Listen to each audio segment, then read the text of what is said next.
Bad breath is acidosis. It's also putrefaction of proteins and starches you have been consuming over the years. Okay, this accumulates, it sticks around, okay, and it stinks.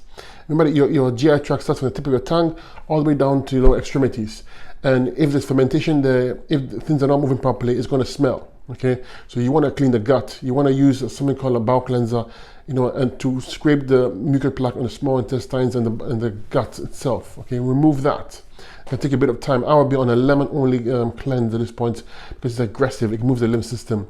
This is also a lymphatic issue. It also means your kidneys are not filtering as well. Okay, just remember the way what you eat is how you smell. If you eat rotten dead foods, you have the rotten smell. If you eat fresh fruits and juices, when you clean everything up there, you're going to smell like that as well. Okay, so the smell is an indication of how well you're moving your lymph system, how well your kidneys are filtering, how well your bowels are moving. So use it as an indication of what you need to do to clean this up. You can put some grape juice in your mouth, rinse it. You can use baking soda in your mouth. That's for temporary relief. Okay, but you got to work on the gut. You got to dig deep. So go 100% fruit diet. Use herbs for the kidneys, the adrenals, the lymph system, stomach and bowels. Use the bowel cleansers.